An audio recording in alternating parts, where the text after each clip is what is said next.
Good evening, and welcome to the weird and the wonderful with Strange Bones. That's me.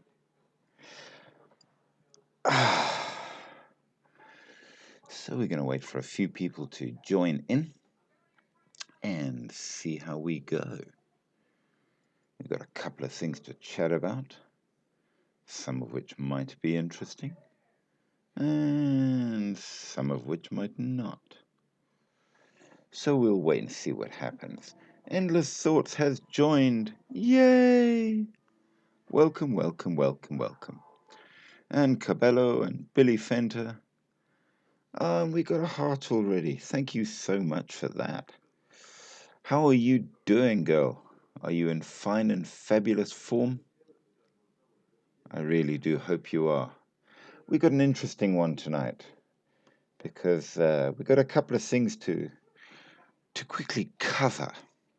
And I think you're going to like this one because it's a point which you made as well in terms of a number of other things. Yeah, I'm all right, hey? I'm doing okay. I've got my coffee. Got to have coffee for alive. I hope you got your coffee. And much thanks for the likes. So, yeah. Now, looking back over the lives that we did in the last couple of episodes, one of the... Endless Thoughts realized something. Tell us, what did you realize, my dear?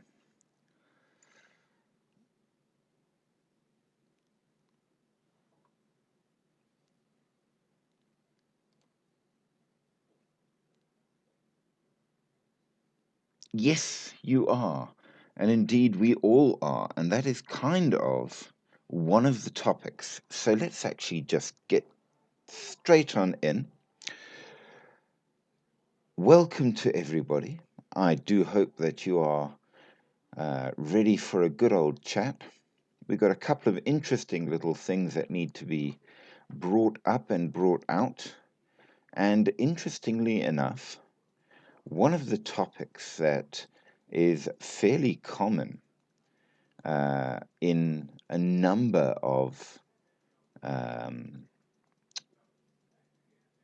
cultures is the fact that we are made of more than you might think.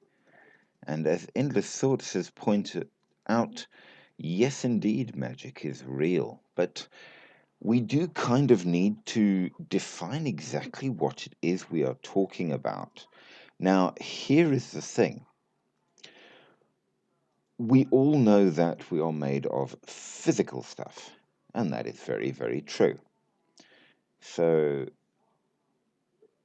we are made of carbon and all kinds of other bits and bobs that make up a thing. But many things are made up of things. But here's the thing. If you took all of the constituting elements of a person and you mixed them all up in the correct amounts, you still wouldn't get a person. We know that we also have a mind. And this is a bit more difficult to explain. And, well, scientists like to say that it's electrical synapses and what have you bursting away. But it doesn't explain at all how it is that we have more than just reaction. We have intellect, we have emotion. Emotion is a very difficult thing for science to explain. And indeed, if you have a look at science, they talk about what they call soft sciences, which are all those fuzzy, emotionally related sciences. But here's the point. They're very important and pretty powerful in their effect on everything. Hey, Natasha. So, when Endless Thought says that magic is real and she is proof of it, she is entirely correct. We are indeed all proof of it, that there is more to being not just alive, but a human. And over the course of history, there's been a lot of um, explanations. The ancient Egyptians spoke of life force as being the Ba, but they also spoke of the shoot, which was the magic within you, the magical part that boosted and made everything. Jaden, hey, Hi, how you doing? I'm good. You? I'm good, thanks. Are you ready for an interesting one? Yeah, what are we talking about? Well, we've got a number of topics, and the first point is that magic is in everything.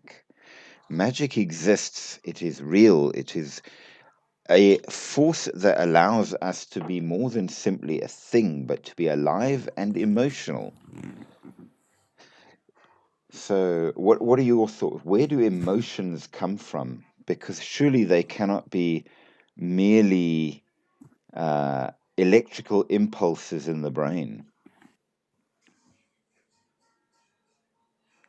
So, yes, Endless Thought says that basically magic is the unexplained, is mystical. Yes, it is.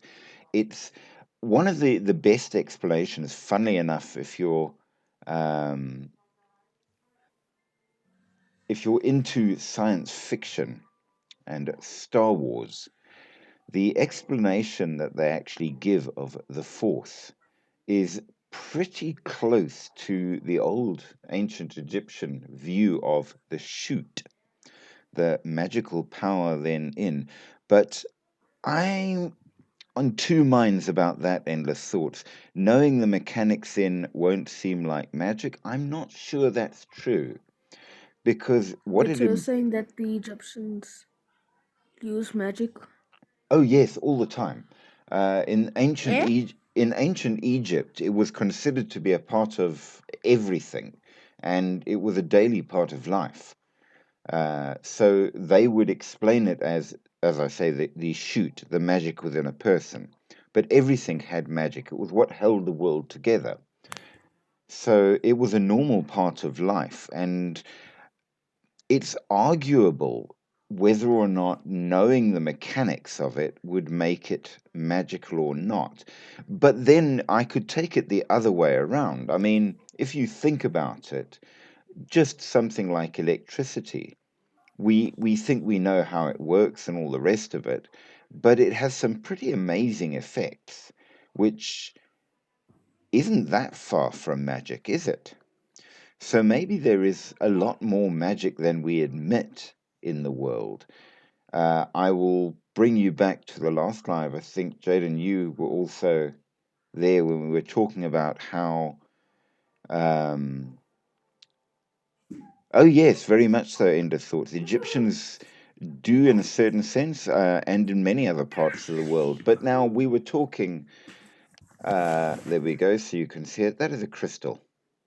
And we definitely scientifically do not believe that crystals can be magical or anything like that. But that said, we use crystals on a daily basis for everything. The screen you're looking at is a crystal that's projecting images, sound, all kinds of things. Your simple analog watch uses crystals to help calibrate time. Um, Radios use crystals. So we might sit there going, science is proof there's no magic, but on the other hand, science uses it every day. So can we say that magic doesn't exist when we actively use it in science? We use it to transmit energy that is invisible, to create images. Isn't that true? Mm. Wait, so you're saying that like the Egyptians? Damn, it sounds like my microphone is breaking up. So you're saying the Egyptians like used it in everyday life, like for what? Bro, my dog is making a Everything. noise. Get out! No problem there. Yes, absolutely. And yes, in the thoughts, you are indeed crystal. That is very true.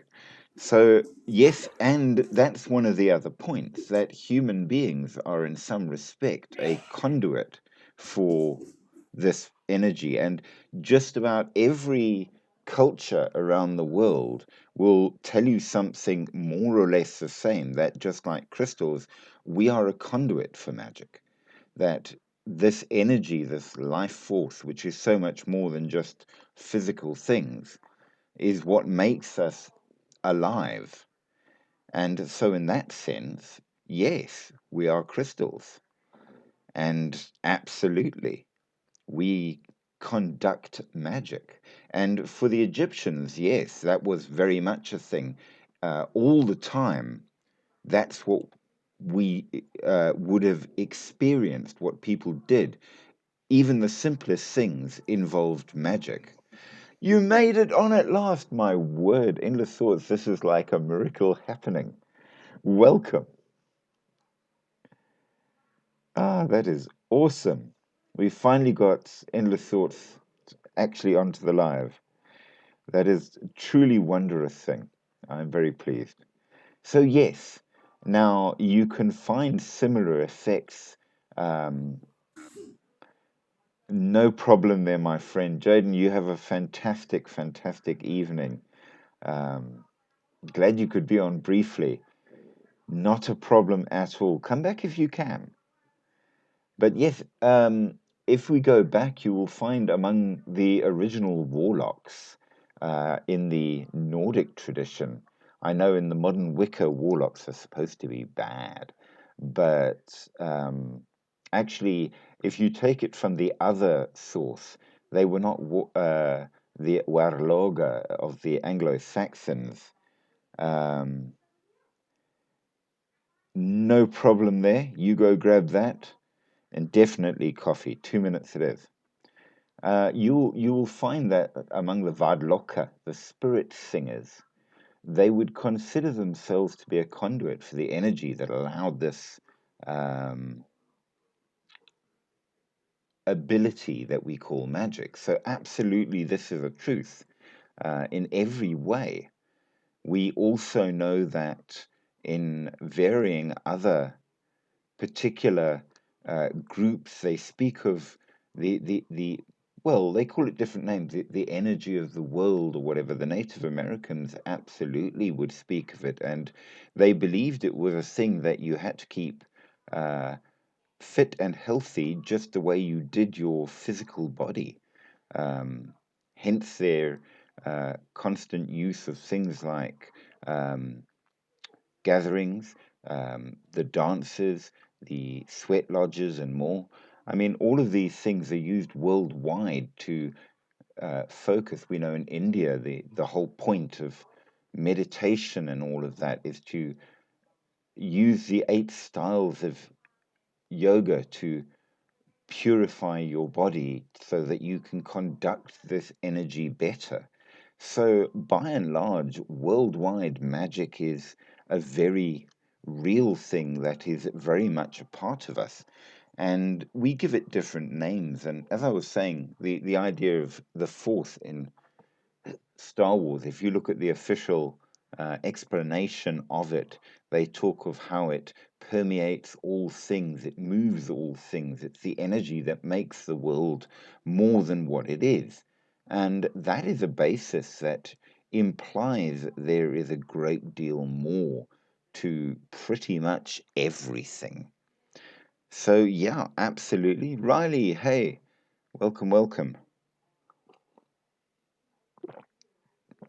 And of course, that means that if that is the case, and we are in many senses a kind of conduit for magic, and if things like crystals can amplify and be conduits for this sort of thing, then it implies immediately that the concept of using crystals to achieve things is absolutely true.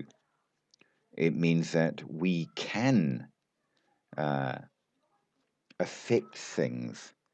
Now, along with that is a very interesting study that was done a few years back by a Japanese scientist. Um, you may recall it, you may have heard of it. Um, I seem to think, correct me if I'm wrong, his surname was Immortal. Um, and he did his experiments on water. And it was very, very interesting that he would take water um, and then he would speak wonderful, loving things to the water and compliment it and really work on um, being nice to it, and then freeze a crystal. And you would get the most beautiful crystal formations. Then he would take another bit of water and he would swear at it and degrade it and go on at it and really, really be negative to it. And when he froze the crystals from that water, it would be this terribly fragmented, ugly formation with no beautiful patterns in it. And the point of his doing that was that you could charge water positively or negatively. And the idea behind it, of course, was that by drinking positive water, you would transfer that goodness to you. Whereas if you were to drink negative water, it would do the same. So the theory, at least, is a very good one in terms of how much it's capable of energizing yourself. And this then, of course, leads on to the entire idea of daily affirmations that, as you know, we are 70% odd water ourselves. The idea that using affirmations, we speak goodness into ourselves, but just as easily, if we are negative about ourselves all the time, we speak badness into ourselves, which affects our health, which affects our ability to interact with the world and what we attract in the world. So there is a great deal of science that, in many ways, is implying um, that yes, not only are we magic, but we can affect others by it and ourselves by it. And it comes back to the idea of the root of the ability to do magic, to create, which many religions will tell you we are made in the image of the gods because we can create, is through speaking. And as we know, of course, right away you talk of um, correct writing being spelling. I mean, we've said this over and over again.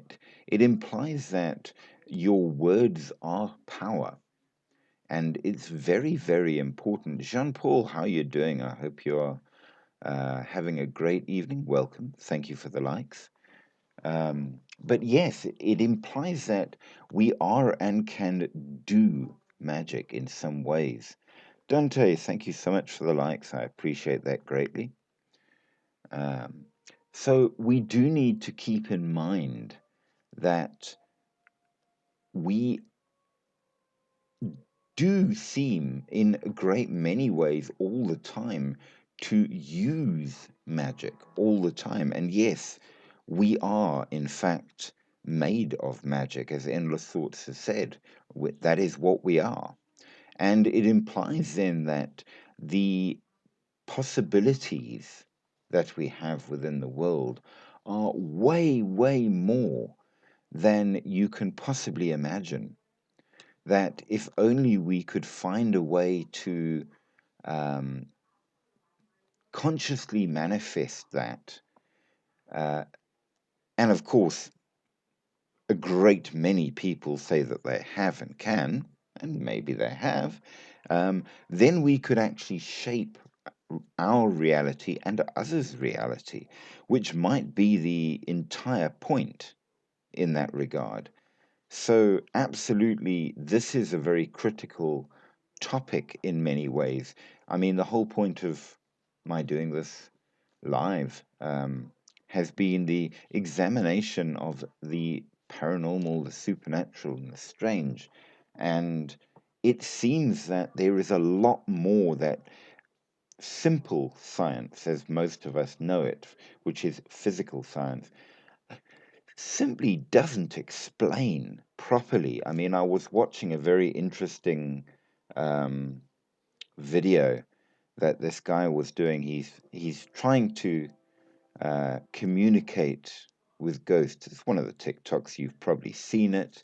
Um, it's quite a good one. And the one day he was using like this app that drags words from different electrical stations, and then presumably, if this works, the ghosts that he's speaking to is able to use the words to create sentences and actually respond to you. That's the theory. Anyway, he was talking to this one, and this ghost claimed to be a police officer named Mike who had died. So he asked for the guy's badge number. Now, after he had been to the cemetery and spoken with this supposed ghost, he wanted to see if this app really worked or if it was just a sort of AI response. And he went and looked up uh, the badge number, and it had belonged to a policeman that had died a few years before. And all the things that the ghosts had said were entirely true. He was called Mike, and that was his badge number. And it seems that the spirits were there and could talk to him, which implies a lot more. Now, obviously, you might say that just because it was on TikTok doesn't mean it's true. Absolutely, you're correct. I'm not guaranteeing that this is facts or nothing, but it certainly seems to show that there's more out there than we might think. And the biggest problem we have in many ways is we don't want to find evidence of such things in case it upsets our worldview. I think it's very true to say that perhaps there is more. Welcome to Jean Paul. I hope you're enjoying. Thank you so much for the likes. Um,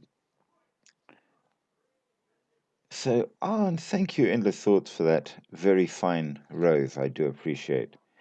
So, we're talking about the idea of being magic, but then what are the implications? Well, the implications obviously are fairly complicated and manifold, and it might offer some kind of an answer in some way to, for example, our main topic for tonight is, of course, archaeology and architecture, and we're actually doing Japan.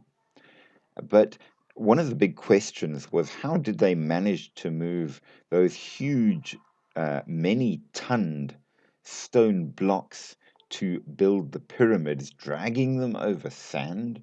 That seemed virtually impossible. And then stacking them up like they did. If there was indeed people that had some kind of a way to actively manifest the magic that is within us, perhaps they could have done it by that. And that's one of the big questions because there are so many things all over the world, archaeologically and architecturally, that seem to imply that people have uh, had, at least at some stage, some kind of power or ability, whether you call it magic or your shoot or whatever.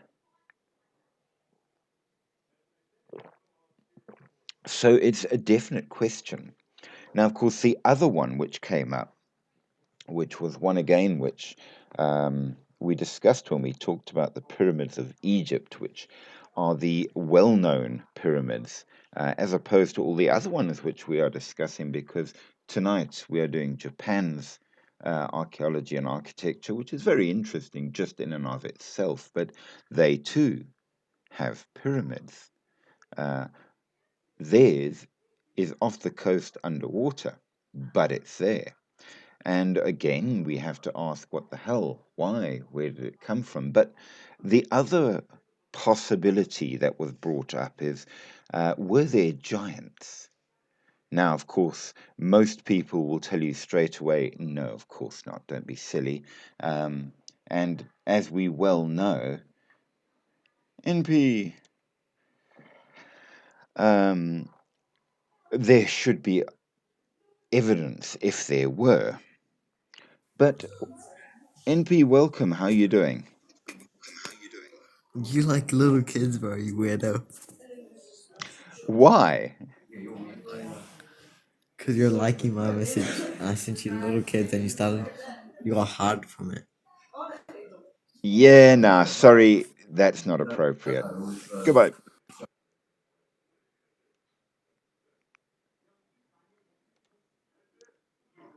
Sorry, that was a very rude comment from him. He sent rather rude messages to me, and then thereafter um, made more rude comments. So, yeah, I'm afraid he had to go.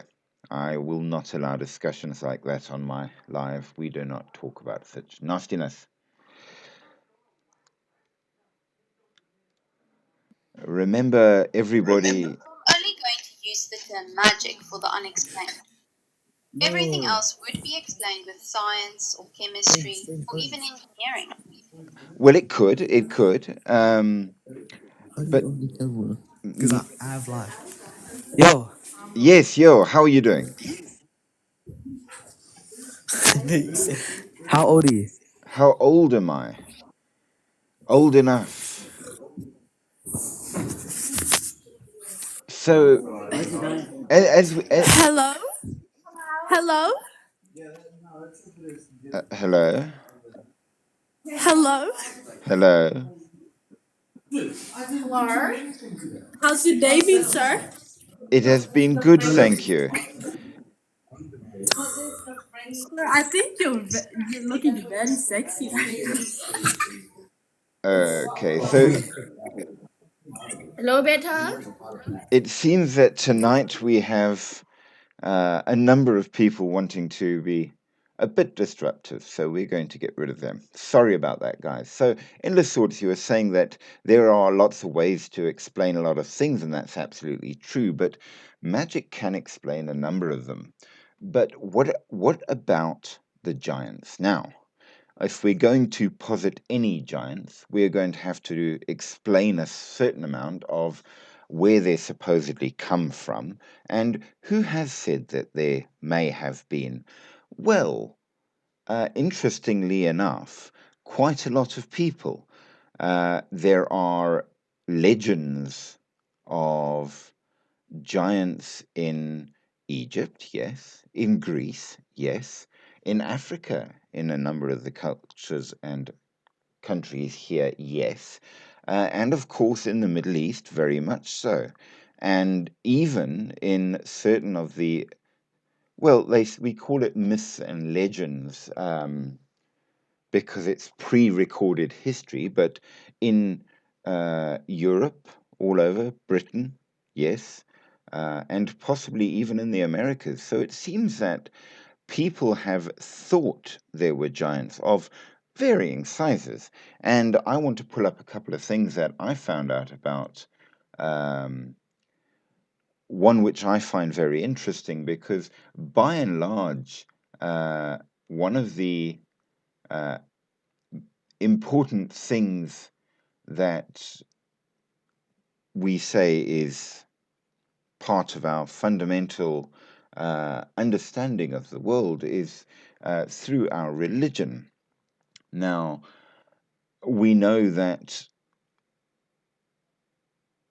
three-fifths, three-fifths of the major religions of the world are Abrahamic. And the Abrahamic religions, while they might say that there is more to know as they progress along, and so on and so forth, um, we root all of them in the original beliefs of the Old Testament. So whether we're talking Jewish, Christian, or Islam, the original texts nevertheless hold truth. And one of the things that we know, Indy forfeit. Let's see if we are lucky and Yo, forfeit. Yo, how are you doing, sir? I'm good. How are you? I'm very good, thank you. Are you in fine and fabulous form? Hello, Beta. Okay, guys. Okay, so what we're going to do is we're not going to allow anybody new onto the live unless I actually know who you are, because clearly they're all sitting together on their different devices and they're in it to cause trouble. So, yep, definitely not. Okay, so the Bible talks of the Nephilim. And the Nephilim are the original giants. Now, the different countries and cultures absolutely will be explaining or naming giants by different names. But here is from the actual Bible. And we are at least led to understand that Christianity is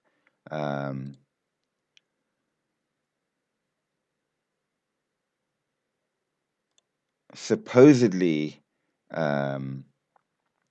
all true. The Bible is all true. It is inspired by God. That is our understanding. I will let you join on one condition. If this is going to be another attempt at disruption, I promise you I will delete you from the account in its entirety. Because, okay, fair's fair. We will give you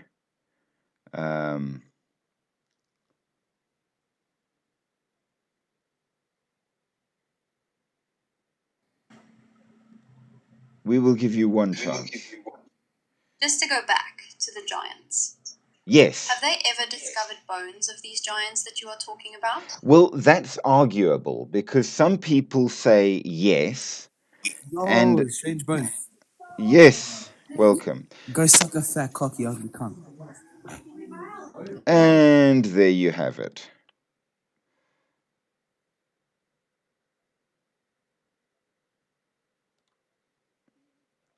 So we have a number of very rude people, and we are going to report them for varying things there. So yes, bones have been found, some of which say are fake, some of which say are not. So there has absolutely been possible evidence, but possible not.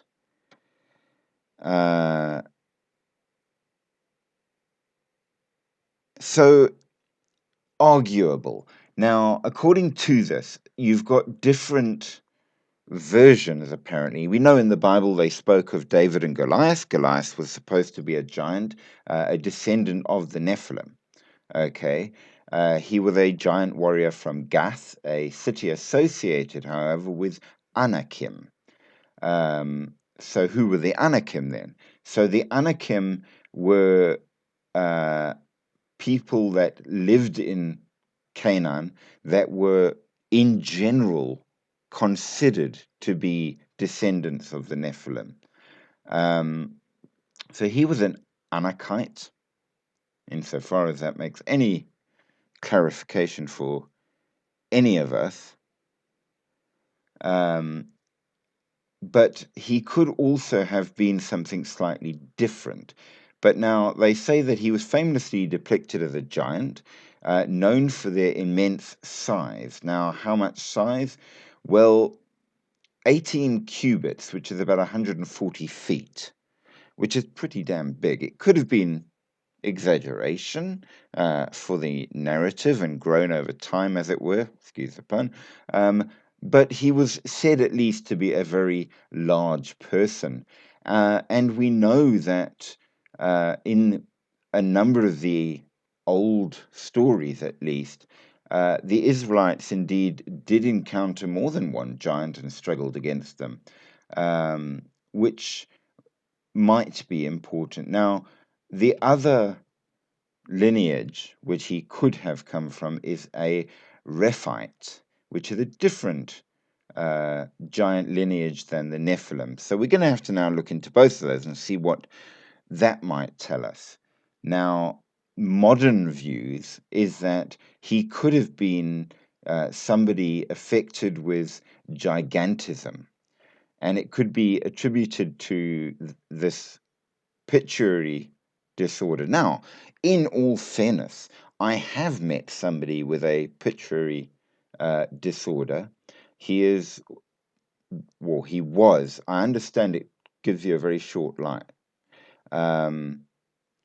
but he never stopped growing. He's one of the three tallest people in the world. I think he was number 3, and he lived actually in the same building as me for a while. And I'm 6 foot, and I came up to round about his sternum. So, I mean, he was tall.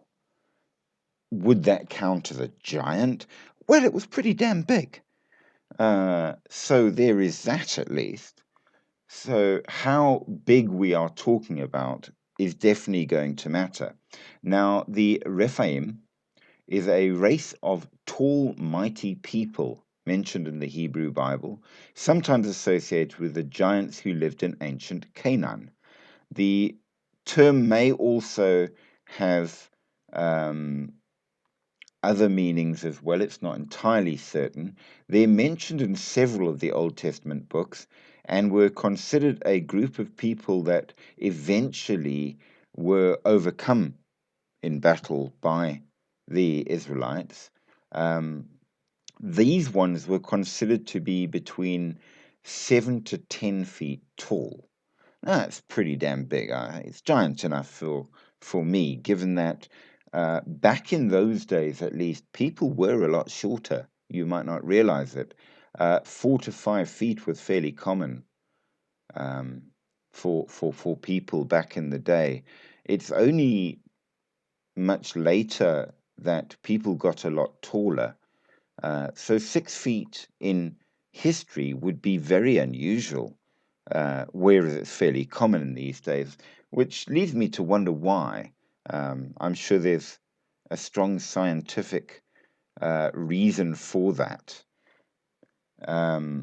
But they are mentioned in Genesis, Deuteronomy, Joshua, Samuel, and Chronicles.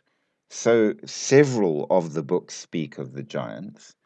They were among the people who lived in the land which was allegedly promised to Abraham, and the Israelites were instructed to go and wipe them out and take over. That was the idea. Now, we do know that, thank you so much for that kindness. 50% of our goal has been completed. That is amazing. Thank you so much.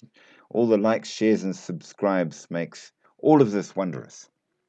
Now, Rephaite means the terrible ones in ancient Hebrew.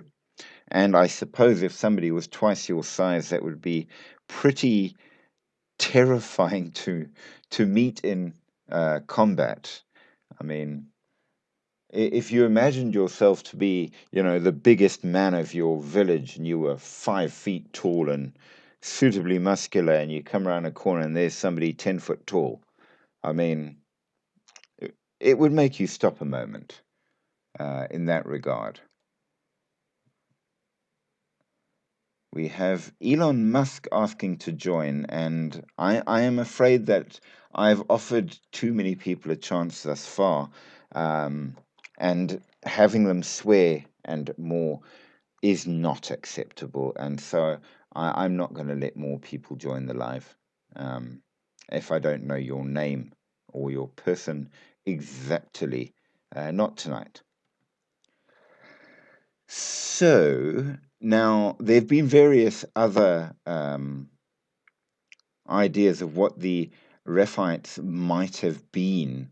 And they do talk of them possibly being spirits of the dead, but that doesn't really fit to what's written in the Bible, so maybe not. But the other version of giants are the Anakim. And the Anakim are also mentioned. They are supposedly the descendants of Anak. And according to the Old Testament, they also lived in Canaan in the southern part near Hebron. They are mentioned in Genesis and Joshua. They inhabited the region known as Edom and Moab in the days of Abraham. And the name may come from the Hebrew root meaning a necklace or neck chain. Deuteronomy says that the Anakim were in fact one of the tribes of the Rephites, which, yeah, I know, I agree with you there. I'm pretty sure it's probably not old Elon. Though he is South African, I didn't know him. So, if it really was Elon Musk, then I apologize to the man, but I very much doubt it. You are quite right there, Crystal.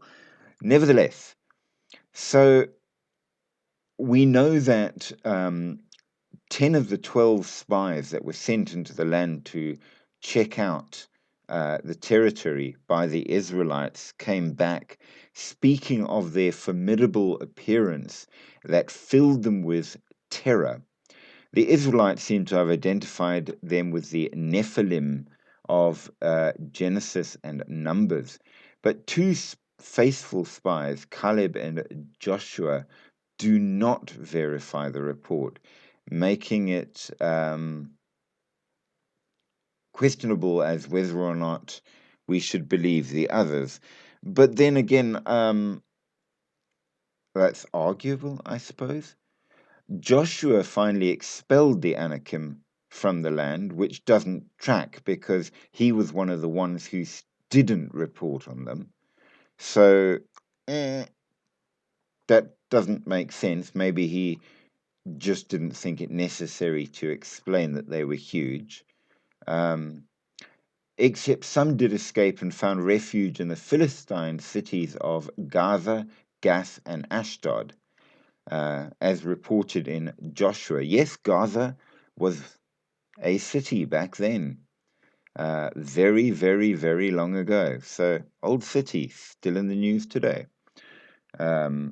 So, it's concludable that the Philistine giants, such as Goliath, that David encountered in 2 Samuel, were descendants of the Anakim.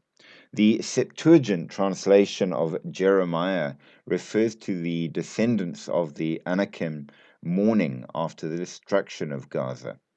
The Egyptian execration texts of the Middle Kingdom, execration texts refer to the proscription lists, their hieratic Egyptian texts listing the enemies of the pharaoh, most often enemies of the Egyptian state or troublesome foreign neighbors, that were written upon the statuettes and bound foreigners.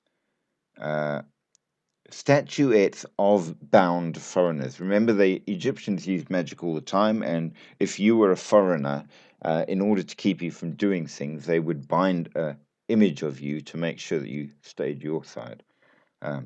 So these texts were basically lists of all the bad things.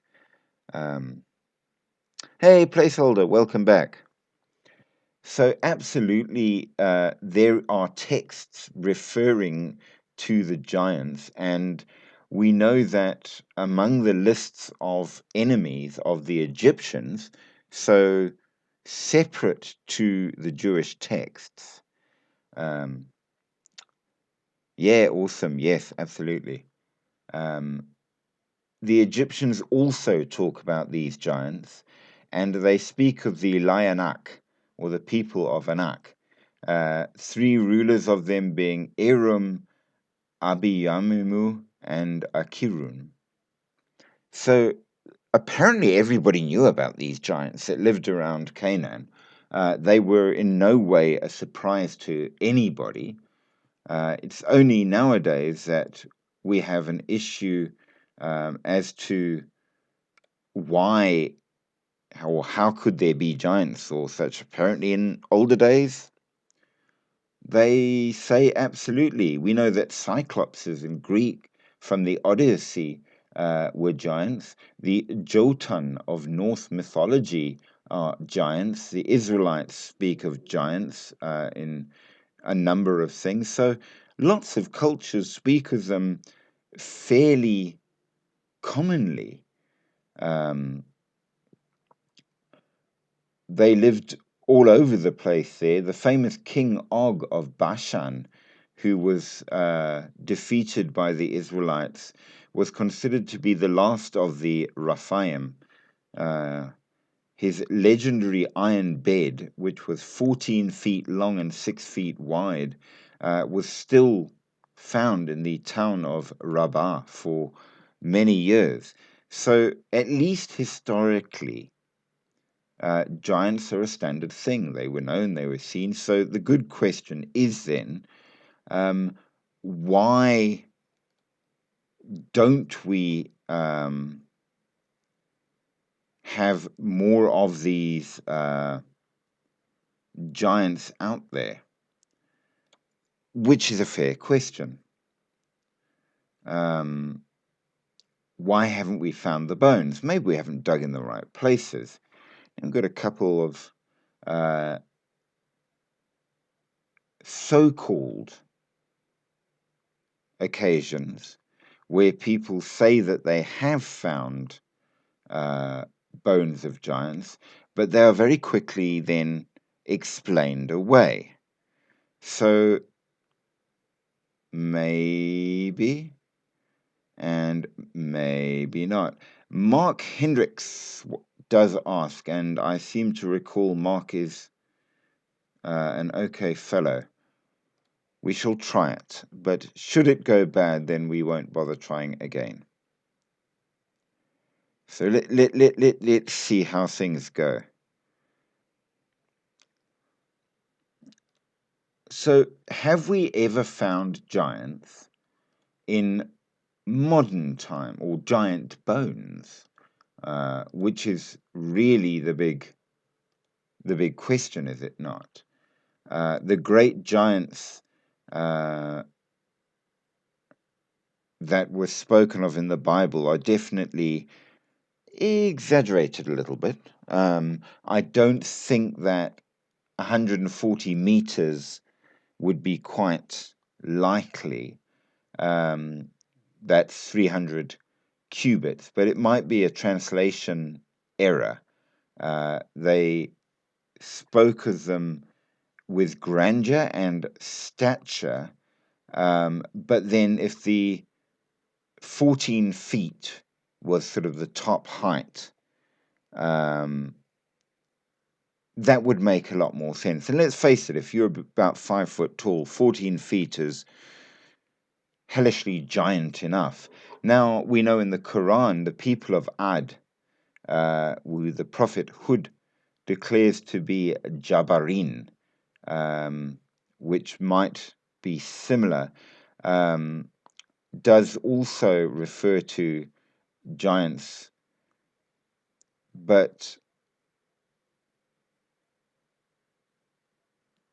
again, some exaggerations in heights that might be true, but there is no proof of truth. Can we argue all of that? We're not sure, because apparently they got destroyed because they were not suitably good and were chucked down into hell, which might mean why there are no bones to them. Enochic literature and Dead Sea Scrolls speak of them, Jubilees speak to them, 2 Baruch, Josephus, and the book of Jude all speak of them. But remember, these books are apocryphal, which people say are not true books of the Bible. So arguable as to exactly what these things could be and why. Have there been giant human skeletons? Right. Until the early 20th century, it is reported, make of it as you will, that they were a combination of hoaxes, scams, fabrications, and the misidentification of extinct megafauna. Many were reported to be found in North American burial mounds, examples between 7 feet to 20 feet tall that were reported in parts of the United States. The claims of the giant skeletons were apparently debunked in 1934 by Alice Hirdeka, curator of anthropology at the Smithsonian Institution.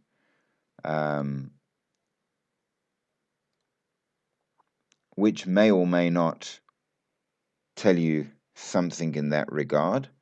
Hello.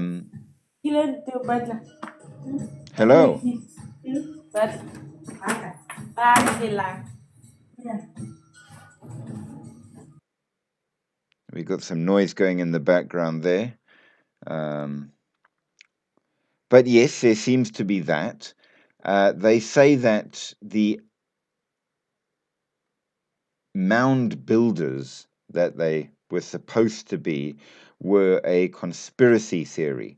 But then, of course, that led to another conspiracy theory, because after all, we like conspiracy theories, that say that the Smithsonian archaeologists were destroying the bones to cover up the existence of giants, which has been said for quite a long time, not only about the Smithsonian, by the way. This is not an uncommon conspiracy. According to Hirlika, this professor, they were a combination of the will to believe coupled by amateur anthropologists that were unfamiliar with human anatomy. In 2014, there was a story that said that the Smithsonian had custody of giant skeletons, but they destroyed thousands in the early 20th century. The story was apparently debunked by Reuters and the Associated Press. However, I've seen some of the things that Reuters do print, and quite frankly, I'm not sure I would believe anything that they said one way or another. And that's speaking from me, who was for 20 odd years a journalist. So, make of that what you will. During the 19th century, there was supposed to be a prehistoric lost race of European settlers that was there pre-Columbus, that apparently, they say, maybe, was a tribe that lived there, and they were giants. But then this was also debunked, they said, because, and I must admit, the idea of that in America, I'm not really sure that that sounds quite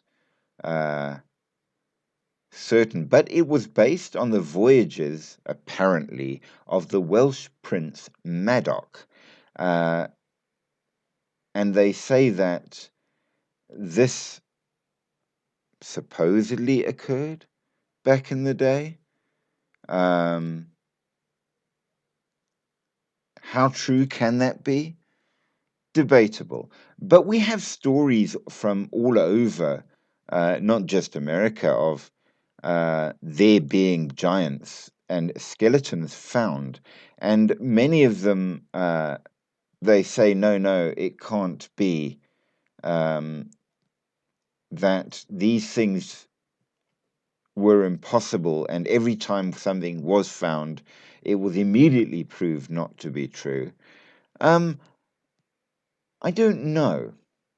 P.T. Barnum believed in them, 18-foot tall skeleton, and tried to get one of the skeletons himself, but failed.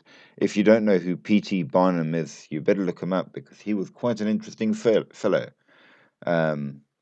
Abraham Lincoln believed in them, oddly enough, along with the extinct mastodons that lived around the area of Niagara Falls. Could be, maybe, not sure. There's a lot of newspaper articles that have come out, and I suppose you've got to go in one of two ways. Either people have just always wanted there to be giants, or there really were, and there is a conspiracy theory.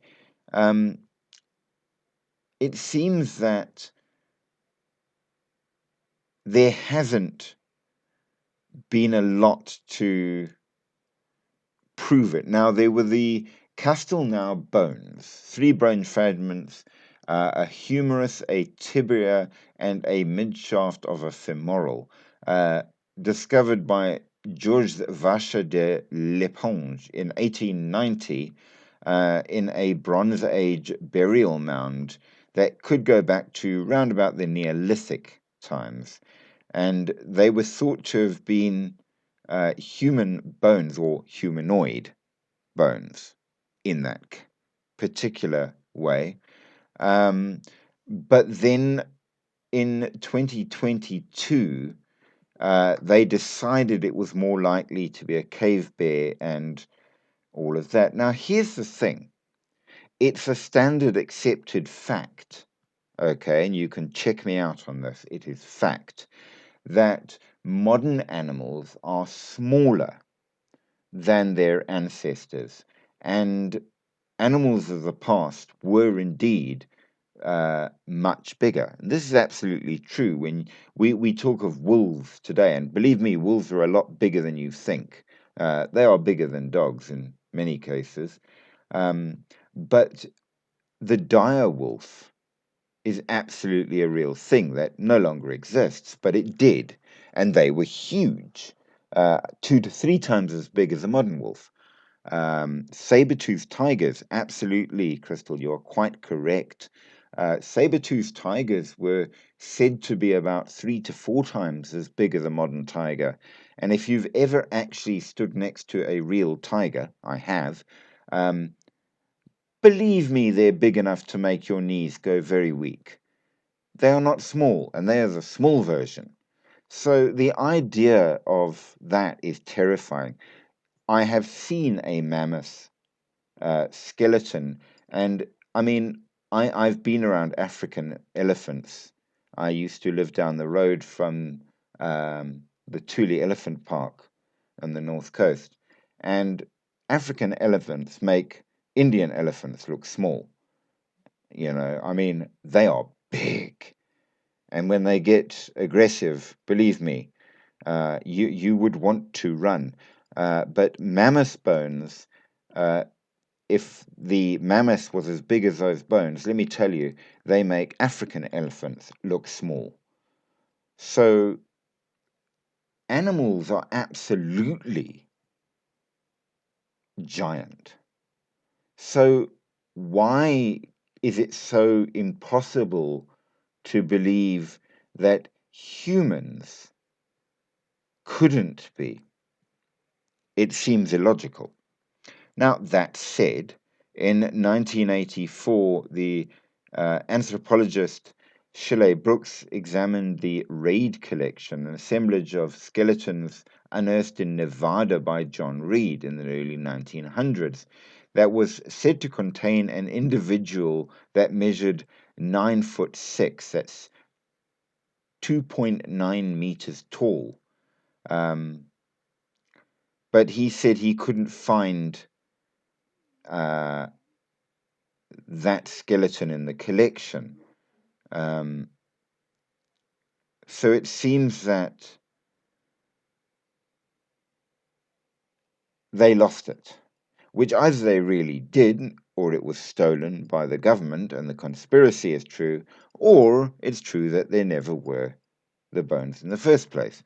In 2019, the Code of the Wild aired an episode in which a pre-Columbian skeleton was presented that was allegedly 7 foot tall, which is pretty big. And the Salaska storytellers that gave their oral tradition of giants. In 2024, Nicholas Landau used the mathematical formula to determine that the individuals spoken of were not as tall as they presented in the 2019 story. So, could there be real giants? Well, we also have the Cardiff giant, but that one, which was supposed to be 10 feet tall, a petrified human being that was discovered, they said it was a hoax. And of course, the body, such as it was, disappeared.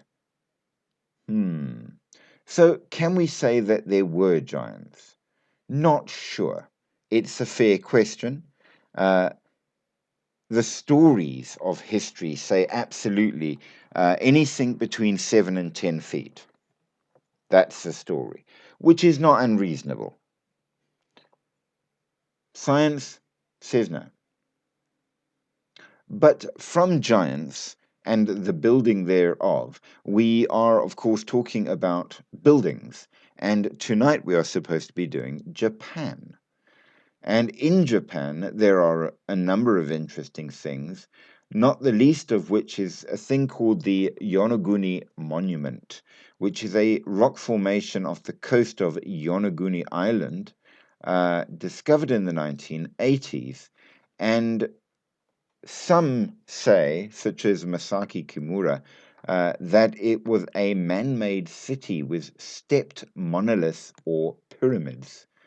Others, such as Dr. Frint Dibble, a marine geologist, argue that its angular shapes and structures are the result of natural erosion and weathering. So, look, in nature, you do get right angles. They are not as common, but you do. So you could argue this either way quite happily and quite possibly be right. Now, the Japanese government and the Agency for Cultural Affairs do not recognize the monument as an important cultural artifact and have not conducted either preservation or research on it. So, one way or another, I don't know. There are a number of other interesting places all around Japan that are not entirely answered properly. Some of which we will look at, but which includes things like the Sanai Murayama, a major Jomon settlement featuring pit dwellings, stone circles, and other structures, which is very, very interesting, and the Odai Yamamoto site, which contains pottery from the beginning of the Jomon period. Now, what makes this particularly interesting, I mean, you might say, so it's pots. But you need to be relatively advanced as humanoids in order to actually make pottery.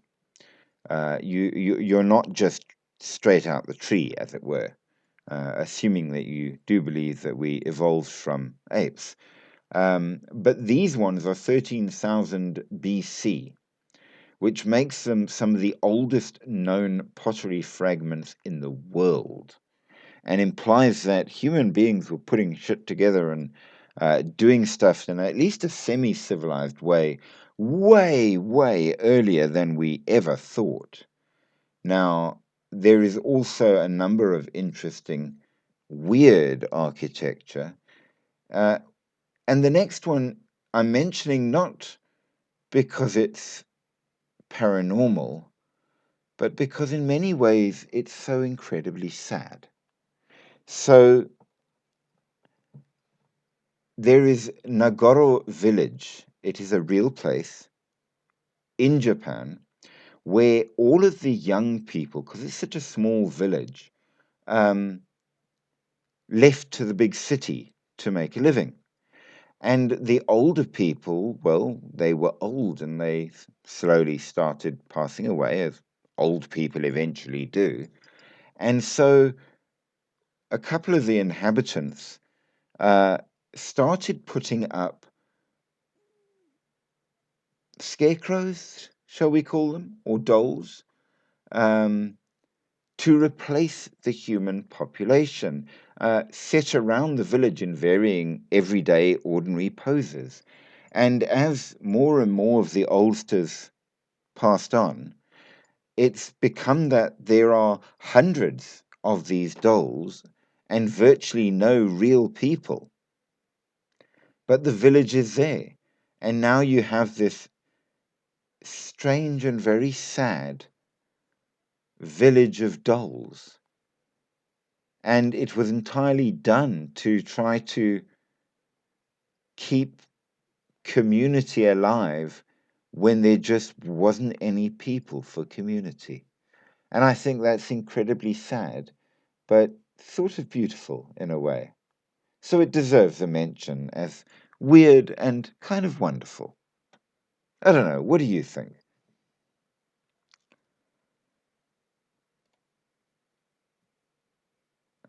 So let's talk about the Yonaguni Monument. Now, what is it? So they are an island ruin. It is a submerged rock formation off the coast of Yonaguni. Huge thanks for all of those likes. That is very, very kind of you. Endless thoughts. And owing to one person, guys, come on. We have achieved our live goal because of one person. Like, share, subscribe, send all the gifts, people. You all join in and sit. And I don't even get a comment. If it wasn't for people like Crystal, we wouldn't even get comments. And she does so much to support the channel. Come on, guys, don't let us stand alone. Be good.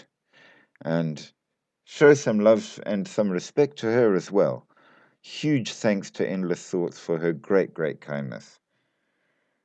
So, they are south of the Ryukyu Islands in Japan. It is about 100 kilometers east of Taiwan, where it is.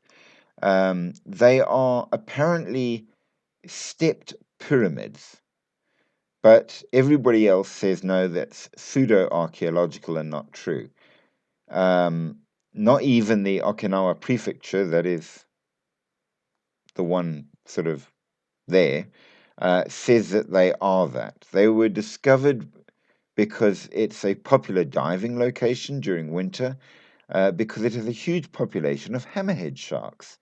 And in 1986, while going to observe the sharks, Kiachiro Aratake, the director of the Yonaguni-cho Tourism Association, noticed some weird formations that looked man-made. So scientists directed by Masaki Kimura from the University of Ryukyu visited the formations. They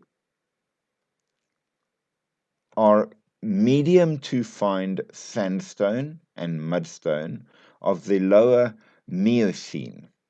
So deposited around 20 million years ago. Most of the rocks in the formation are connected to the underlying rock mass, as opposed to being assembled out of freestanding rocks. So because of this, most geologists say that these are natural. Much in the same way, if you've ever seen the giant steps off island on the coast, which are weird sort of hexagonal formations, but they are natural, apparently. Legend says they were built by giants. But maybe not. Who's to say? So in that regard, we have argument. Now, according to what they say, there are parallel vertically orientated joints. These joints are fractures which are formed by earthquakes, as this is an earthquake-prone region. He observes that there are similar formations on the northeast coast as well, and they all agree that it's a natural formation and that Kimura had not looked carefully enough at the natural processes at work. These stones have drawings on the rocks, but the naysayers say no, they're not drawings, they're natural scratches. So that means nothing as well. Now, they were checked out by the famous Graham Hancock, who, as we know, is the conspiracy theorist for ancient artifacts and all the rest of that.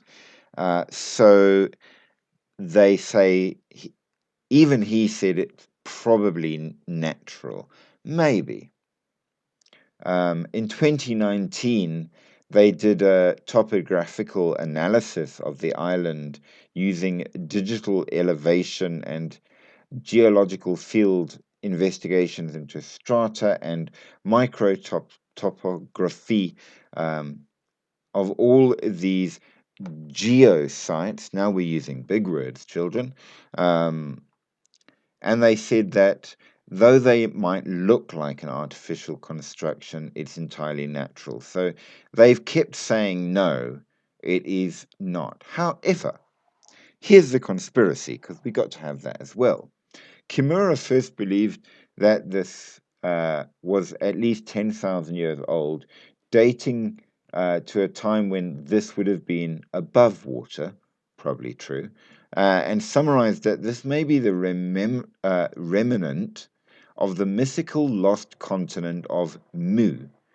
In a report given by the 21st Pacific Science Congress in 2007, he revised it and dated it to 2,000 to 3,000 years ago because the sea level then wasn't close to current levels.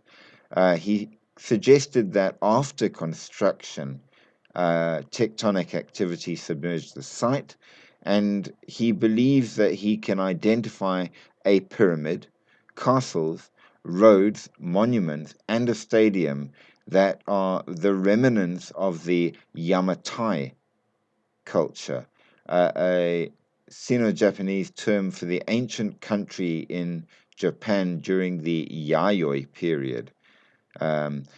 Also referred to in Chinese records, specifically the one called Records of the Three Kingdoms. So it was said these places existed. It was said it still exists. And nobody will believe them. Now, Graham Hancock argues that while many features are seen at Yonaguni are also seen in natural sandstone formations throughout the world, the concentration of so many particular formations in a small area is highly unlikely. So he's hedging on the side of conspiracy, at least. The relative absence of loose blocks on the flat area in the areas of formation which would have been expected if they were formed solely by natural erosion and fracturing seems to imply that it must be man-made. So I suppose that at the end of the day, the only way you can be sure is to go and dive there. And you are allowed. But it is compared to, for example, the Bimini Road, the Cuban underwater formation. Bimini, by the way, is North Bimini Islands. There's a large rectangular set of blocks in a sort of road that connects the islands that they say was man-made. The Cuban underwater formation is a submerged granite structural complex off the coast of, I'm not even going to try and say that word, Guanajuatabibes, near the Pinar del Rio province of Cuba, off the peninsula. It's a place, and I can't pronounce it. There is also geofact, a natural stone formation that's very difficult to distinguish from man-made artifacts. Could be artifacts or not, we're not sure. Then you have the Giant's Causeway, which again I mentioned with the hexagonal blocks, or are they octagonal?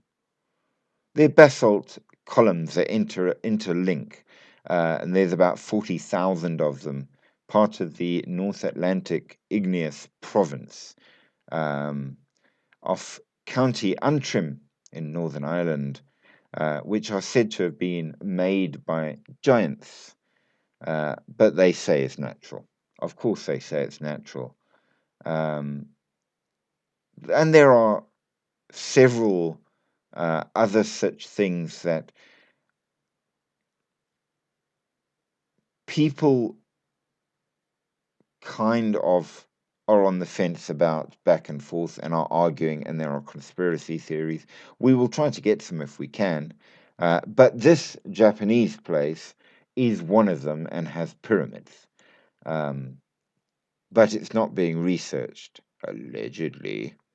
But it brings up now, you've all heard of UFOs. UFOs are unidentified flying objects, which may or may not be connected to aliens. Well, did you know you also get USOs, unidentified submerged objects, which is a classification of the US Navy, and sometimes turns out to be anything from whales, sharks, or other sea creatures that interfere with ship maneuvering and sonar operations, and so on. So basically, it's when you encounter something and don't necessarily know what it is.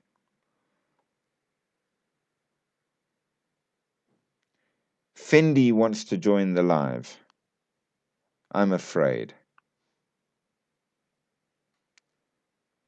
You know, after being sworn at on live, I'm not really in the mood to add people I don't know. So I don't know Fendi yet. And after all the swearing, I don't want to make it any worse for anybody else. So we're going to leave it there. So yeah, that's your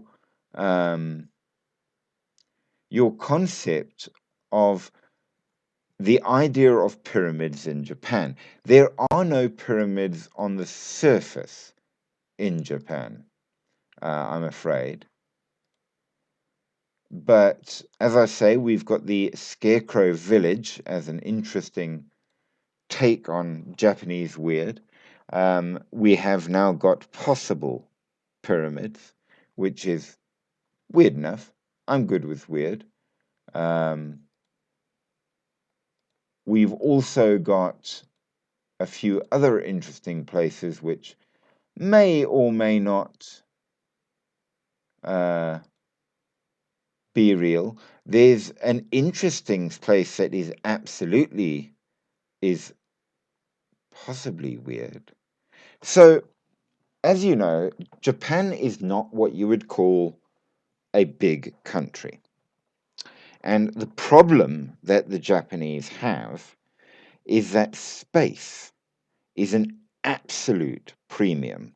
And the ability to build skyscrapers has really done great things for society, simply because if you can't build out, you have to build up.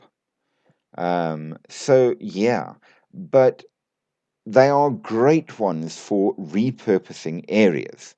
And doing it with great efficiency, I will say. I mean, to give them their credit, they are impressive builders in that regard. They were the ones that came up with the idea of a earthquake-proof building, and dear Lord, they actually built one, and it worked. And so now in Japan, the buildings are built earthquake-proof, which is pretty impressive right there. I mean, you've got to give them props for that. But they do reuse areas. And one of those areas, which, as we know from when we did the whole live on ghosts, they committed some error that you never, ever, ever do. Possibly it was mistaken, they didn't know they were doing it, but they certainly find out after. Because 4 skyscrapers were built, or were supposed to be built, and when they broke ground, they literally found the graves of over 1,500 bodies from the Edo period, which is suitably creepy in and of itself. But now, this cemetery was comprised of multiple pits, and each pit held multiple bodies. Some were just bodies in the ground, some were in coffins, some were in urns after cremation. So it's a historic site. Then they started doing excavation surveys in Osaka in the Kita ward in 1991. Excuse me, I do apologize for that. I have a snooze. Cool. So they found these burial grounds that were made somewhere between 1603 and 1867. Now, this is a fascinating thing because there was just so much found that could be examined. Jaden, welcome back. Would you like to rejoin? You are more than welcome. Let me rejoin you. Huachang. So, luckily they didn't build the buildings, but I can tell you that they have in the past quite literally built on cemeteries, not realizing that the cemeteries were there. And as we know from our ghost stories, those buildings became horribly haunted, or so it is said. This one, luckily, they hadn't started building, and there were humans, animals, and more, including 4 piglets and 2 horses. So where did all of these bodies come from? Now,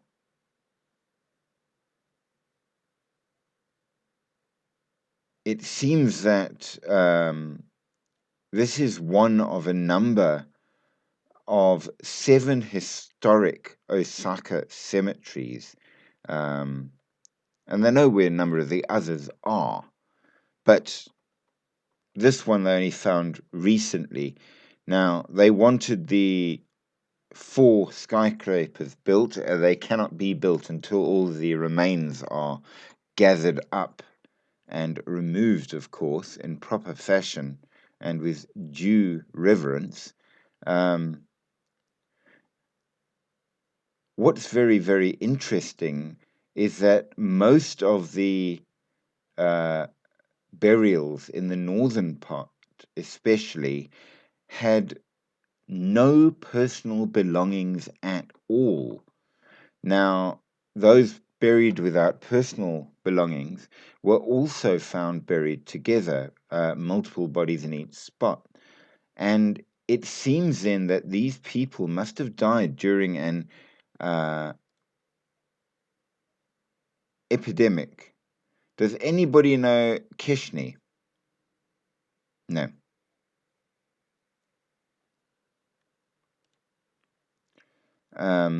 So if there was an epidemic, they would have been put straight in to ensure that the epidemic didn't travel through the problem of the deceased. Yeah, no, me neither. So I suppose we're going to have to assume that we cannot allow him. Alas, I'm sorry. So tons and tons and tons. What does this mean? Well, not a lot. We do know that in the southern part, that's no problem, Jaden. Don't worry. You've got yourself on mute there, so they're not bouncing. But they will bounce if you don't feed them, so slap something in a bowl quick. In the southern part, they found beads, gold coins, pipes, miniature plates, pots, dolls, and even a Buddhist mortuary tablet. So different parts of the ceremony had different things, and the ones in the southern part were buried individually, which shows that they were not quickly buried like the ones in the north, and they did get rituals when they were properly buried. So an interesting thing, and a little bit creepy, I suppose, but nevertheless interesting. Good fun to find interesting things, not necessarily, though, dead ones. So we found now pyramids all over the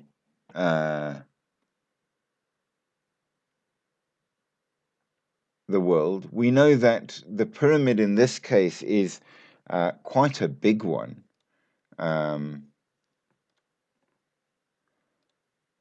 So there's absolutely that. I'm just pulling up the exact dimensions.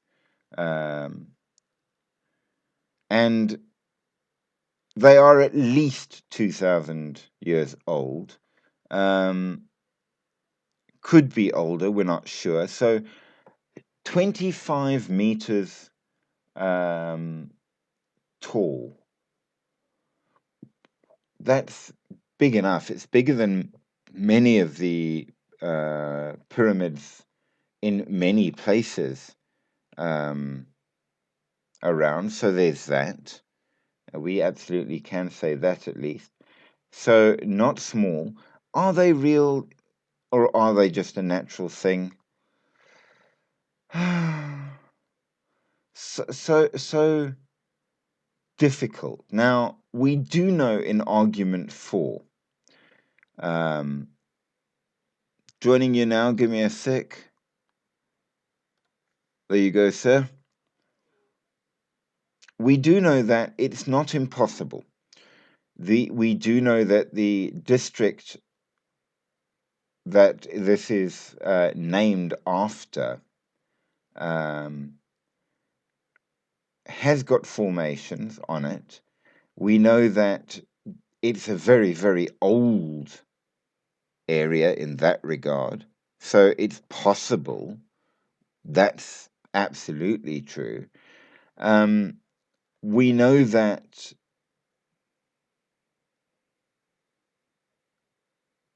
no problem, sir. That's all good. It's up to you.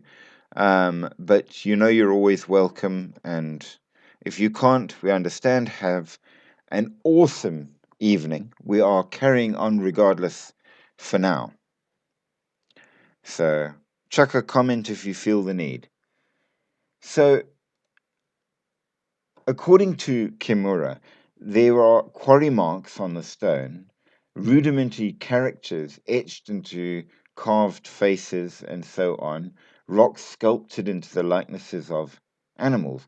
We also know that it would be difficult to identify clearly all of these things if it's been 2,000 years underwater. I have a fantastic evening, Jaden. Sleep well. We shall see you in the next one. So it isn't without reasonable. One example is an underwater sphinx type creature that has certain Chinese or Okinawan influence, possibly, if it is what they say it is, which would make absolute sense from the historical thing. We also know that in 1771, a tsunami struck Yonaguni, and the estimated height of the tsunami was 40 meters. And we know the area is full of all kinds of seismic activity. So, could there have been a civilization there that was wiped out? Yes, it's possible. There is no doubt it is absolutely possible. But is it proof enough? Well, he says there is a ruins of a castle, there are 5 temples, there is an archway, all connected by roads and water channels, and are partly shielded by what could have been retaining walls. They may be as old as 5,000 years based on the dates of stalactites found. Boodskap, I'm afraid I can't let you in after tonight's disasters. We've stopped everybody coming in tonight. We will try again in the next live. So we know that the ruins on land nearby have yielded charcoal dated to around the time, which shows there were human inhabitants there. But the problem is neither pottery nor wood last in the ocean. So it becomes difficult to find leftover stuff. There is what might be a site where there is a bit of the remains of a painting. If they can identify the makeup of the alleged paint, it would tell you whether or not there is or isn't human activity in that regard. So there is that. Now, furthermore, the last story we spoke of where they wanted to build a skyscraper. This next interesting architecture is also fairly modern. And here it was built on the ruins of Sugamo Prison, a place where many high ranking Japanese war criminals, the most famous of which was Hideki Tojo, were not only imprisoned but eventually executed. And it is the Sunshine 60 building, and it is considered till today to be immensely haunted. And a great many people do not ever want to go in there. Those that do live or work in it do so because they say they haven't really got much choice. They claim, at least, that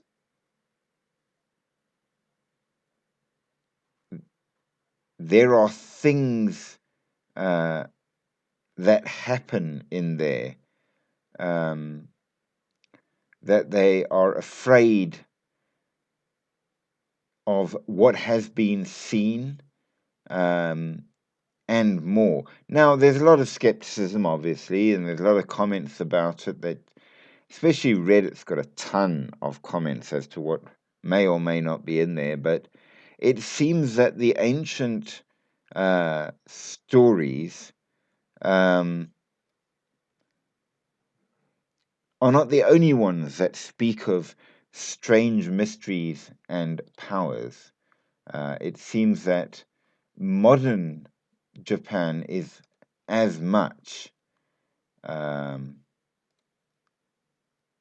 interested in that regard. Now, the last place we've got to talk about at the moment, where we can talk about the weird, the wonderful, and the extremely strange, are the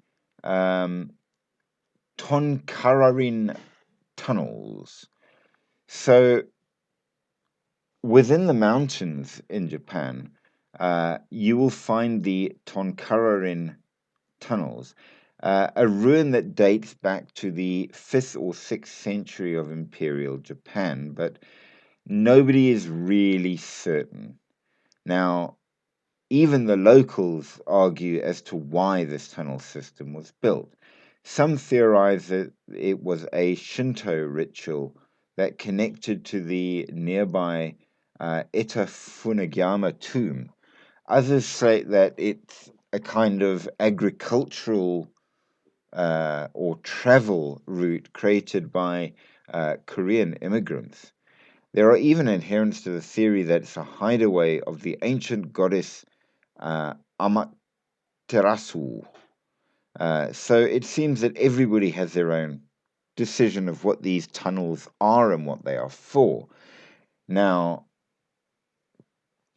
they were discovered by archaeologists in the 18th century and re-examined in the 1970s. It measures approximately 1,460 feet, that's 445 meters in length, and it varies in width and height.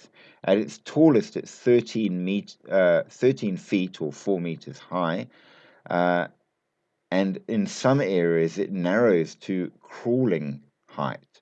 These unique measurements have often prompted archaeologists to theorize that these tunnels were created for or by water.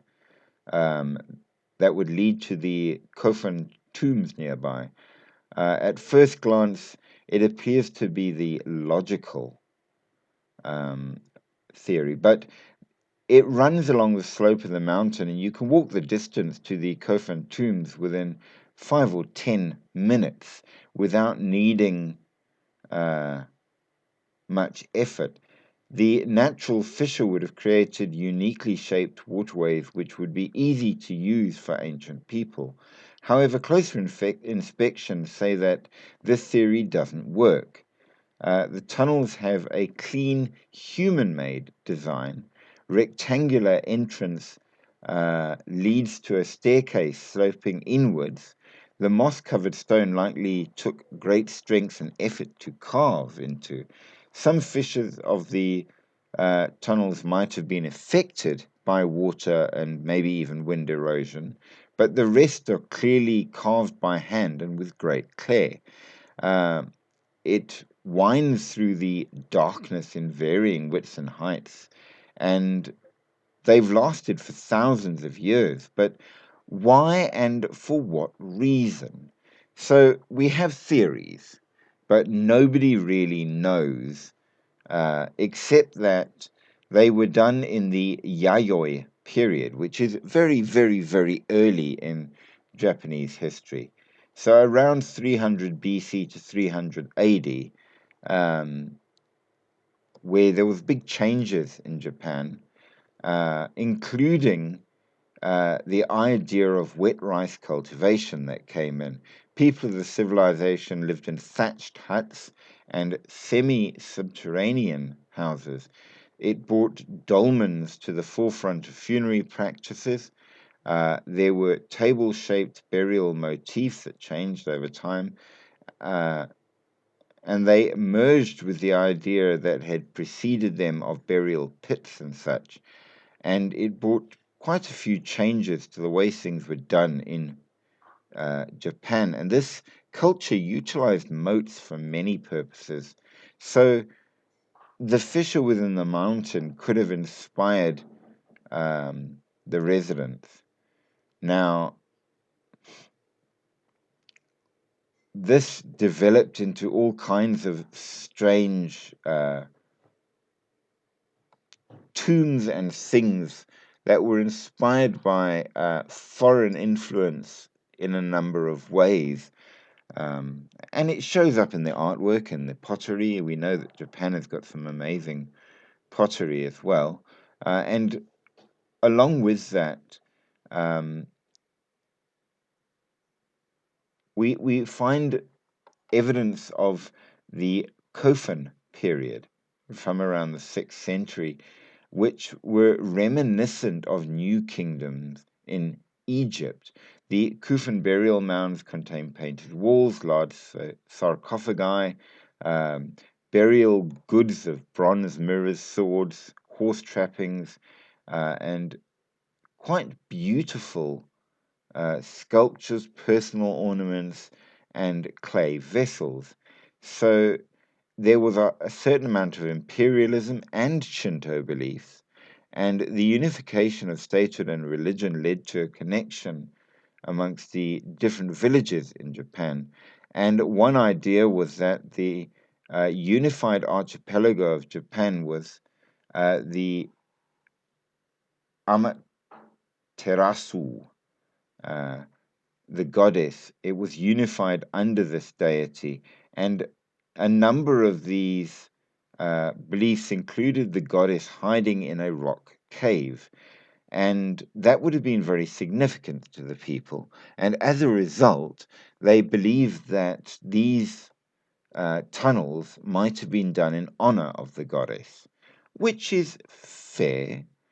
We know that this has happened in a lot of cultures where they put huge effort into building things, so it's not unreasonable by any way. And this tunnel could have been a travel way for the gods in that regard. Was it? Well, we don't know.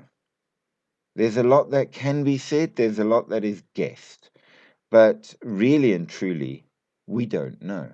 But what we do know is that these tunnels are very, very old, at times when really and truly there shouldn't have been that much ability to do.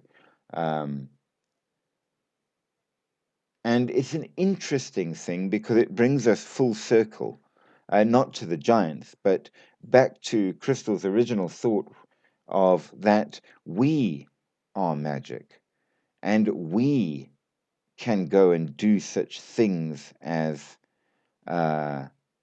build giant structures and more. And certainly there are others in that regard that may or may not also require, shall we say, a certain amount of magic to get it done when you're that hard up on decent tools. I mean, think of the giant heads on Easter Island. The heads alone are amazing, but they have bodies buried under the ground. And there are many, many, many tons. So many of them have been put up. Why would people go to so much effort to put up such giant things and even bury half of them? How would they achieve it? And if they were, as is posited, a seafaring small group that settled briefly there, and may still be the ancestors of those few that are there. It's an island, it's not big. You don't have thousands and thousands of people to do this kind of construction. So it would have been immensely difficult to do. And yet they did it, which leads us then to ask how.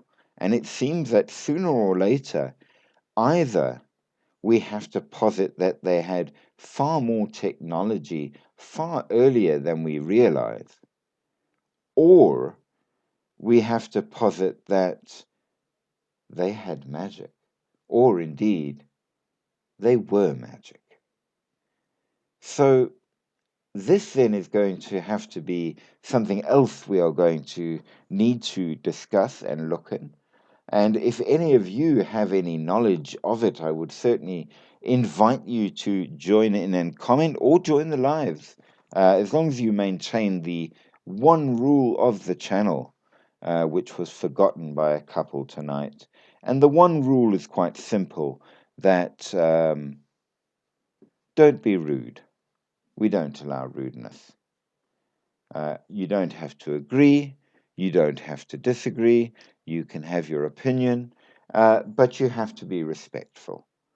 And sadly, we had a number that came on tonight that were not. And for that, I am deeply apologetic. It certainly spoils it for everybody else when people want to be rude. And for that reason, we are blocking and banning, because we can't have that kind of thing. And I'm going to be going back on my lists of followers and friends, and I absolutely am going to be banning. I know who at least 3 of them are, and they are something of a troublemaking bunch, which we don't like. So sadly, we have to do that. But with all of that said, if I haven't bored you all to sleep, endless thoughts, are you still alive there, or have you fallen asleep from my monotone? Huge thanks for the follow there by Donovan. I'm glad you are there. Do you have any comments? What do you think? Was Japan all that? Where should we go next? I do want to go to the islands, the little islands. I'd like to do not only Hawaii, but Easter Island and a number of the other islands. I don't know if that sounds like something we should do, or if you have a better idea. And the idea of the magical body leads us to wonder about things such as Reiki, acupressure and acupuncture. Absolutely. All of these work on energetic fields. It makes me wonder, is there anything to be said for Feng Shui? And what do we know about crystals and their uses? Because Christology and crystallomancy absolutely posit that there are all kinds of crystals that may or may not be of huge importance in affecting how your life goes. The channeling of energy and why, and whether or not it leads us to a greater and better health, mentality, spirituality. Certainly, every single religion that I know of makes use specifically of either precious metals, precious stones, and more within the different services. We know that, well, I can tell you from when I was in the church, one of the most commonly used incenses is a mix that is primarily pine resin, and which is a very nice incense. It's used in the thurible, which is the hanging incense censer. It's like a ball on an end of a chain that they swing back and forth and smoke comes out. You put a hot coal inside, and then you put in your resinous incense, which is always in the form of the raw resin crystals. Sometimes it's a mix of a few different things, but it's mostly pine resin, and that's used for purifying the air and blessings and things. So we know that gold and silver are used for all sorts of reasons in varying religious setups. So it implies at least there is an understanding that crystals, minerals, and more absolutely do have an effect.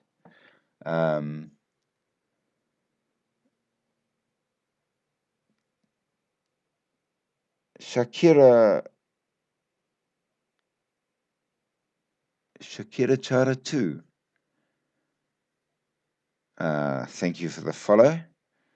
Unfortunately, I cannot let anybody on because I don't know who everybody is at the moment.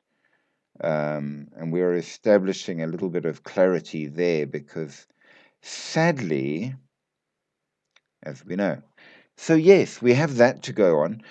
We need to look at quite a few other archaeological things, but they're going to take a fair bit more research, such as the fact that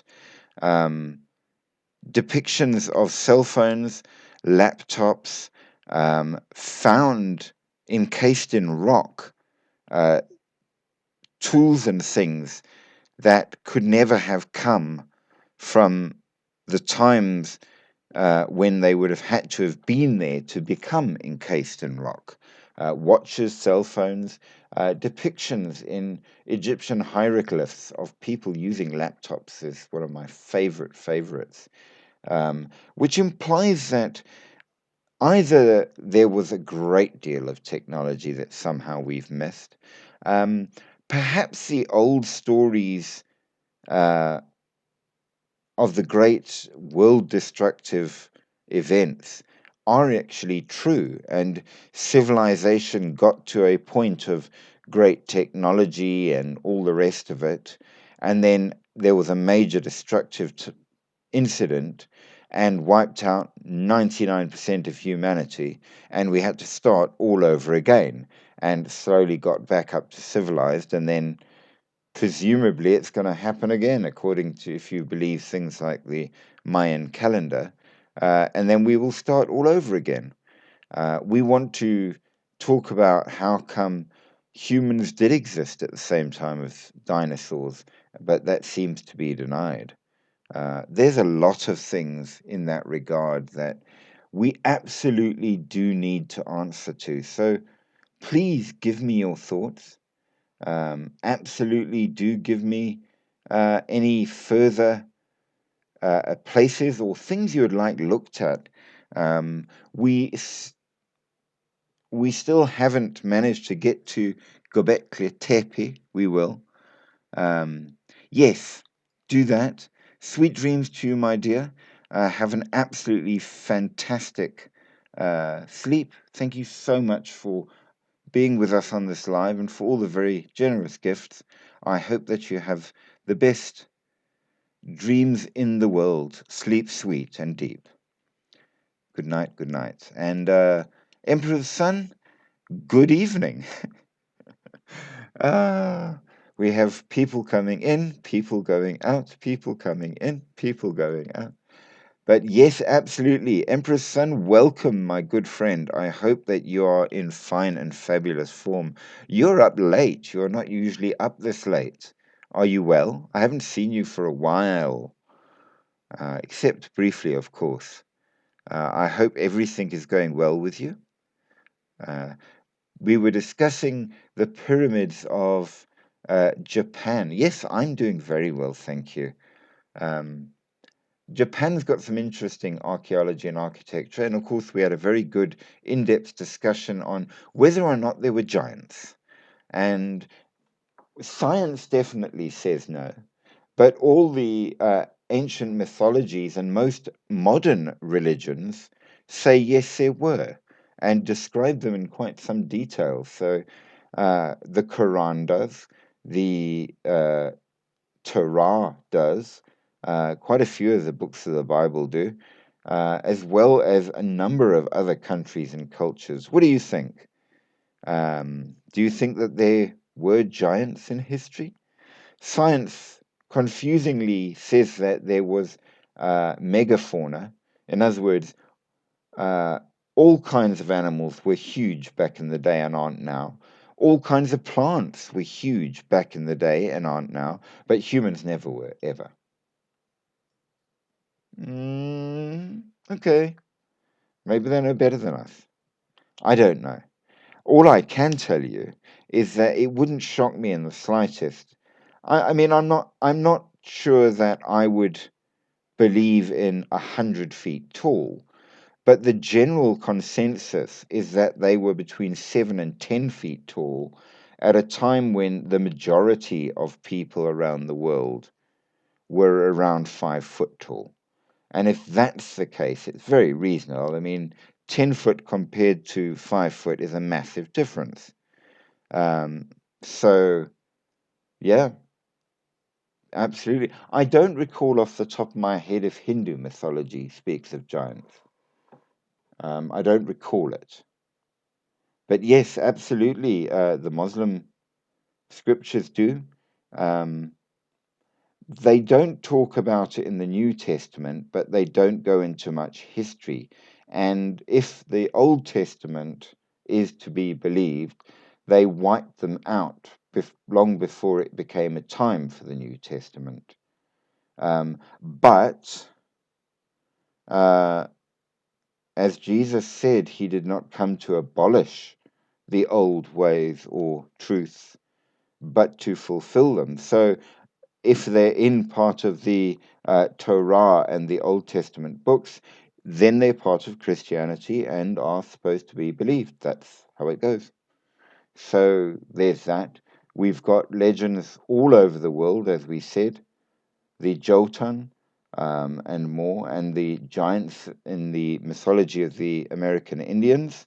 And they were spoken of not just in story type things, but as if they were just, everyday record type things. I mean, the Egyptian lists of enemies to keep an eye on included all sorts of people. They were a realistic military record, and they happened to include giants.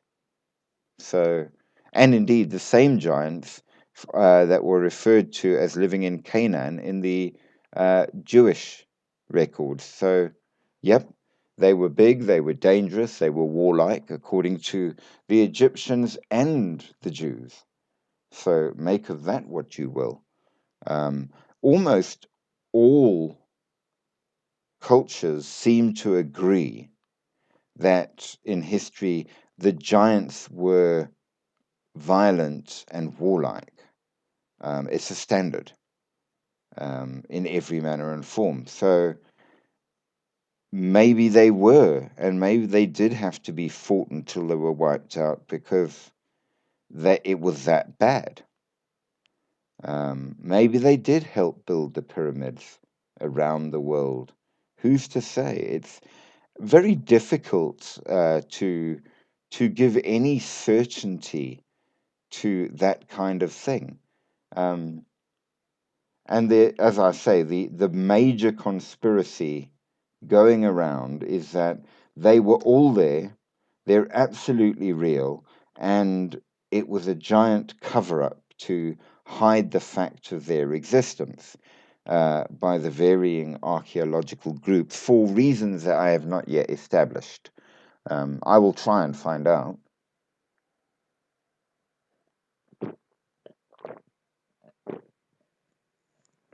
Um, but then cover ups are the basic bread and butter of conspiracy theories, I suppose. So naturally, it's a cover up. How much of a cover up? Why a cover up? That I can't really explain quite as well. But a cover up. Sadly, none of the ruins or ancient architecture held any more werewolves. And for that, I'm deeply, deeply disappointed because after all the early ones were so directly connected to therianthropes, I very, very much hoped others would be, and especially Japan, who have an amazing history with beings like the kitsune. So, absolutely, I would have expected something there, but sadly, I was deeply to be disappointed. I suppose we can't win them all. I would have liked to have therianthropes. Um, Shapeshifters are my jam. Of all of the things, they have always been the ones which fascinated me the most, for reasons I probably can't explain. But there you have it. And with all of that, I'm afraid we have reached the end of tonight's topic. And we've touched on a number of really, really interesting things. It's been a great one. I've enjoyed it absolutely immensely. I very, very much hope that you have too. And given that we are absolutely gaining in people that are sticking on the live, that people are passing through the live, that people are liking the live, and weirdly enough, in the number of trolls we get as well. So maybe that's a good thing. It shows that we are getting noticed, if nothing else. But with all of that, I thank you very much, and I shall bid you good night as I always do. Sleep well, sleep deep, and sleep sweet. But of course, sleep with one eye open, because you never know. Keep that holy object near at hand, and maybe a baseball bat just in case for some of them. Some of them sound scary, especially giants, and maybe those things that go bump in the night, if we are not careful, might go bump for you. Good night.